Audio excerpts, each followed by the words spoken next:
BPO3 is supported by Timber King Sawmills. For more information on my 1220 CRZ mill, or one of many Foley hydraulic options, go to timberking.com.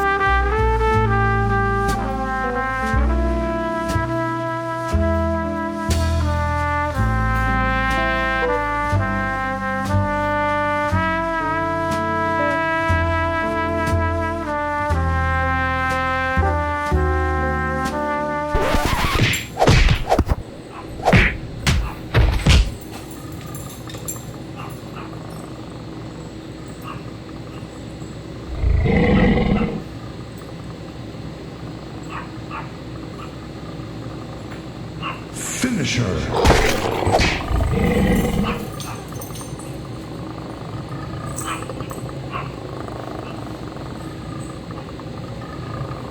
Flawless victory.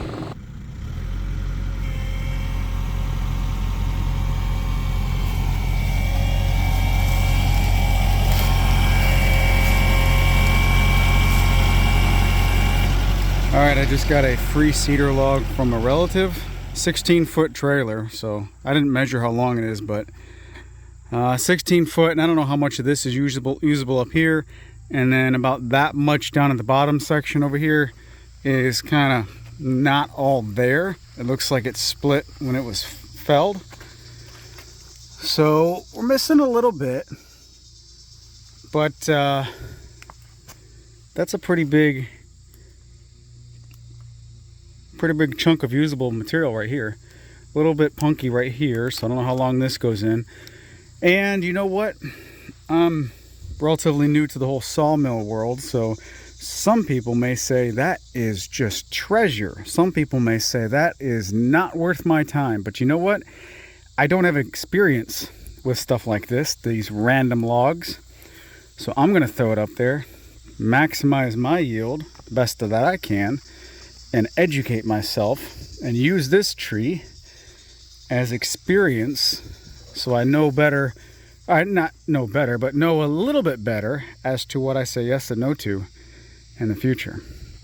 This is really gnarly up here. I don't know what I'll even do with it, to be honest with you.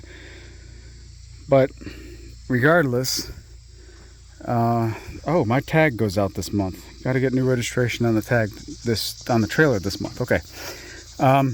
Either way, I'll have some usable material in there, and it'll be fun. Not right now though. I've got to get that log milled up first.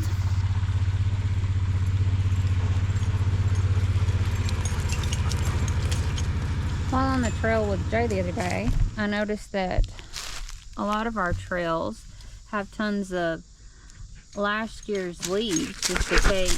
No, great, that's Grace. Go on, Grace. Go on, Grace. While on the trail the other day with Jay, I noticed that a lot of last year's leaves have started decaying and they're still here. So I'm going to break all these up today and put them in my new garden area and let this hopefully just build up some soil over the winter, so that next spring, when it comes time to start planting the garden, hopefully I'll have some good soil. Looks like Jamie's going to unexpectedly get rained on. She left with the GoPro and the Mule. I don't know what she's doing, but it's raining now, unexpectedly. Wasn't supposed to rain. We just got back with a huge cedar tree, huge cedar log that I want to mill up, but I've got another big log already sitting here, so I guess it's time to run the sawmill. Well, it's supposed to rain tomorrow, not today. Well, you can't really tell it, but it's raining out here. The canopy kind of got me dry, but I think I'm going to call it quits. Just because I can hear it getting heavier. And so maybe it'll stop in a minute and we can get back out here.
started with this row that had just one board on it, and I put this bag here to remind myself.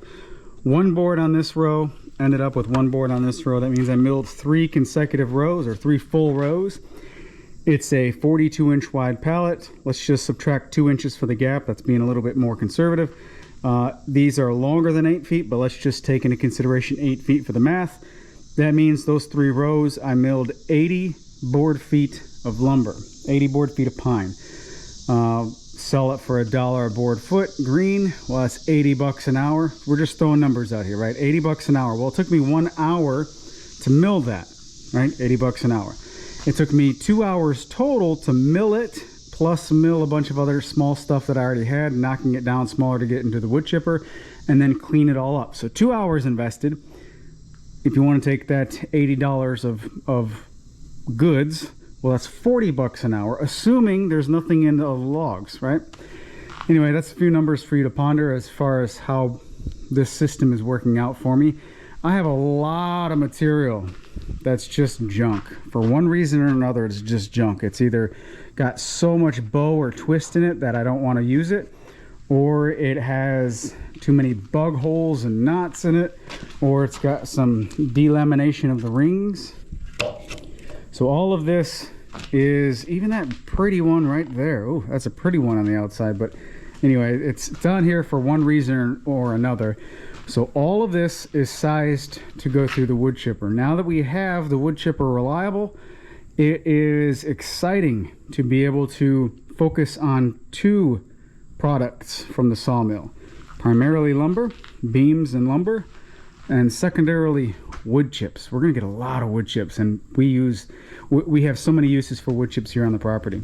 And of course, the sawdust. We're using the sawdust in various different areas so far. The compost being one of them.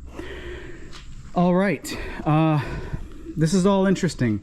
Something else that's interesting is the workflow in here. I've started to develop a little bit of workflow, and things are needing tweaking once again. Not majorly, like the orientation of everything works out. It's just the location that I want to change. All right, if I walk out here in the sun a little bit, we might be able to see what I'm talking about a little better. But this is a 60-foot long lean-to, so there's 3 20-foot bays. I'm calling them bays, right? Currently, the sawmill is in the middle. And what I'm finding is I like to, as soon as I'm done with the cut, leave the head over there, the saw head over there, and take the material that way. That's just the workflow that I seem to like quite a bit. And I don't really care for taking the material onto that side at all, just as far as ergonomics working with the sawmill. So I think it makes a lot of sense to basically keep everything that I have, but shift things around just a little bit. The sawmill, I want to put right there. Same orientation and everything, just slide it down. And also these beams that I've got my material stacked on, they're working out great, but I don't think I need 3 of them. I don't think I need 3 at all. As a matter of fact, I also don't want any of them to going perpendicular to the length. I thought this would be all right over here on the end, and it kind of sort of is, but it kind of gives you a pinch point over there trying to get out of the lean-to, and I don't like that at all. So move the sawmill down right here, get rid of one of the beam stations, and put both of the beam stations that are left right in the middle. I think that's what I'm going to go with, and that'll allow me a little bit more working room here in the middle area to process the already cut lumber, and then also focus on making an outdoor miter saw station on that back wall. I think the lean-to is going to get an outdoor miter saw station before the inside of the shop gets an indoor miter saw station. And what I want to accomplish with this miter saw station is obviously a cross-cutting miter saw, but I also want to have, if possible, if I can figure this out, put a small contractor table saw in one end of it. That way I can rip small stuff. I'm not talking about big things like sheet goods or whatever. Just rip some small stuff as needed.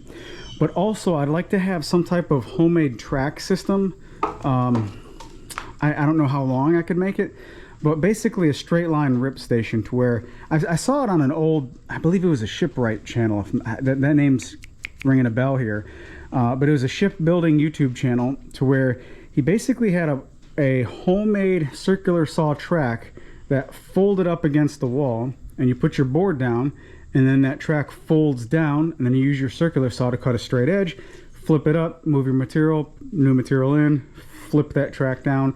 Something like that I'd like to incorporate out here. So a flip down, essentially homemade track saw setup, a miter saw setup for cross cutting, and a contractor saw setup for small ripping jobs. I think those three things would turn this whole wall into an extremely functional space. And of course, if I'm going to do that, it's going to be quite long to accommodate all three of those stations. And that leaves a lot of opportunity for storage down below to organize this quite a bit, and possibly storage above. I don't know. But that's where my brain is on this this idea. We need to start a segment called "Where is Ray Sleeping Today?"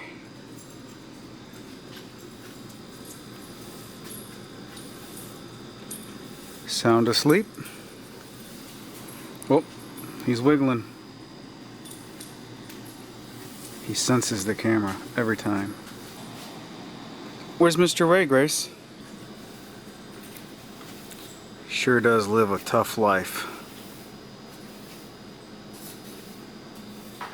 Woke up with a bad headache. I've been getting a lot of headaches lately. And anywho, got a lot to do, so I'm moving around. I don't want to do anything that requires a lot of mental input.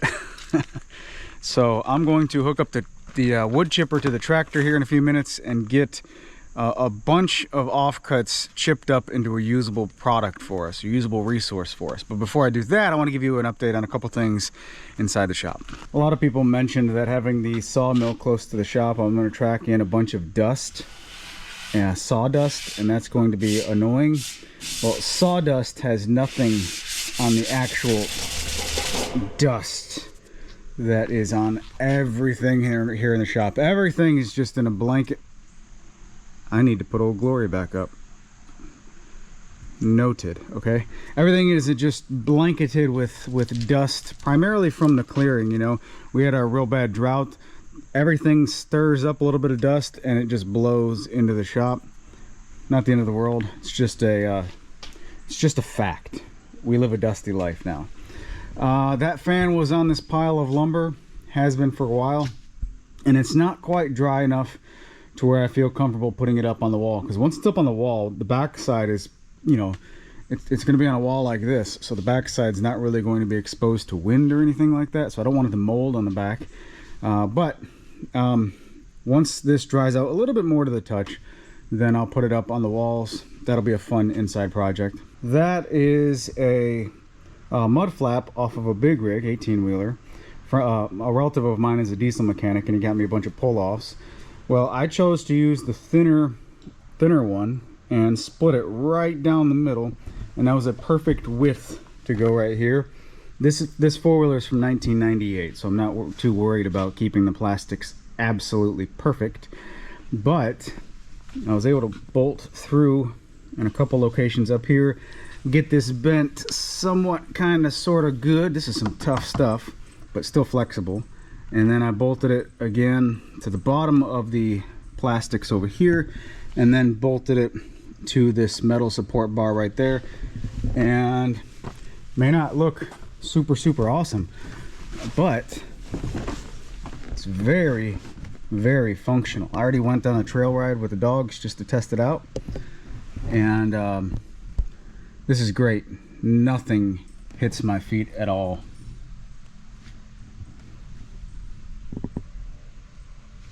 The chainsaw box is working out great. It's one of those things that no news is good news. Well, no news. It's just doing what it's supposed to do. No problems. That's great. I need to figure out a pole to go in the front. This is just a section of PVC pipe that I just I zip tied up here, and then I clamped it down here with a U-bolt. And if anyone has been trail riding in the woods, you'll know that the biggest thing that you have to encounter if you're the lead guy is spider webs. Spider webs, spider webs, spider webs, spider webs. I need something up front, a little bit more long lasting than a piece of PVC to get all these spider webs. When I got back, we went on a small trail ride, just hit one corner of the property and came back yesterday. just mainly to test out the mud flaps. But when I did that, we had 8 spiders on this pole, and I forgot about it. I was like, oh man, 8 spiders, okay, whatever. And then I went and did something else. Well, when I came back, one of the spiders turned this into a web right here, and then 3 spiders webbed out in between the Jeep and the four-wheeler. So good old spiders.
That's all the wood chipping we can do for 2 reasons. Number 1, I'm out of diesel. I've got to go get some more diesel fuel. Number 2, I'm actually out of stuff to chip.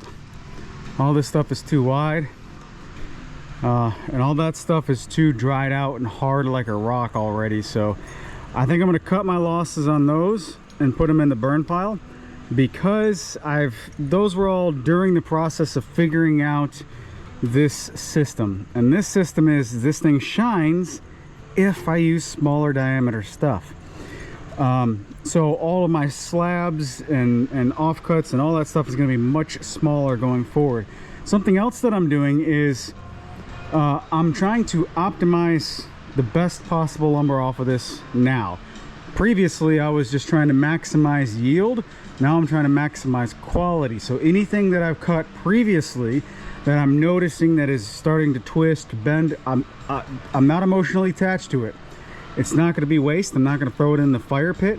But anything that's got a twist, like half of that stuff over there, if it's not already sized to go in there, it's coming back on the mill to rip it down, and then we'll chip it, because we're not wasting it. This is a good usable material, a good usable resource for us that we're really excited about. The chipper seems to be chipping just fine when the material gets through there, and I keep finding the weakest link and hitting that obstacle or that hurdle and going on to the next one. The current weakest link is now friction on the bed of the intake chute. What happens is, because this lip is right here, I don't know if it's entirely because of this, but this lip is a good 1/2 inch above this. So as it gets fed in there, it essentially, the roller pushes it down and kind of bows the material, because it contacts right here, and then it contacts below those vinyl flaps right there. So it's bending down and pushing down so much on the bed up there that when that bottom part of the bed gets dry, or if the top piece of the material that we're pushing through has got dust on it, or it doesn't have a lot of traction, the roller just spins. So the in-feed roller is now the weakest link on this setup. And the way I'm getting around it now is I've got a jug of WD-40, one of these little pressurized spray cans. I use a lot of WD-40, and I'm spraying down the bed right there, or the bottom of the intake chute, and that works for 4 or 5 boards, but got to figure out something different. An idea that I don't know if I'll be able to incorporate or not, it's definitely an idea, is to use a piece of cardboard to figure out the entire shape of the bottom of this intake and cut that out on some UHMW, ultra high molecular weight material, that real slippery stuff that you use, you know, commonly as runners on a table saw sled or something like that. If I can get a piece that can fit inside there and then hook on this lip to where it won't go in, well, of course it's going to be wedged right here, it's not going to go any further than that. That would greatly reduce the friction on the bottom surface, which would increase the effectiveness of the roller. And this is kind of sort of a common thing that I found online with this chipper is, well, with this style chipper, it's not just this one, is you end up getting eventually over time, due to sap buildup and all kinds of other stuff, more friction on the bottom than what the roller can overcome, and the roller just sits there and spins on top of the wood, and you don't get anywhere. So then you got to fight with it, and that's no fun. It's only when I turn the camera on that you guys eat grass. It's like you just want to display something. It's so strange. You don't eat grass any other time, but when I put the camera on, and I wasn't even looking at you guys. Mr. Nolly, talked about you, so you started walking away? Okay, I'll come back and eat some more grass for you, Daddy. What is this? What is it? Yeah? Gracie, where's your stick?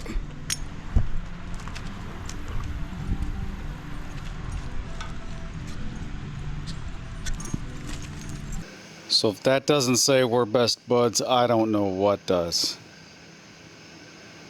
Nolly will play so hard with this cat, like the cat's entire head is inside Nolly's mouth sometimes. And then the whole cat's face and head is completely soaked. And we're like, Nolly, bud, dude, like, don't eat the cat, right? And then you look over and you see this, you know? It's their world, we're just living in it.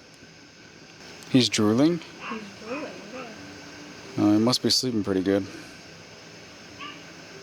They all are. Grace is on your stool base, and then Scooter's inside just barking up a storm because he's not involved. And then we get him out here and he's like, I am so domesticated. I need to be inside the camper where there's air conditioning. He's changed so much. He has changed so much. Like Ranger Rick when we first moved here. Boogie down at the bar, fiddle tunes and homemade booze, but it always goes too far. Shoot him pool, crack a jack, take off now and don't look back, but hey, don't you wanna play?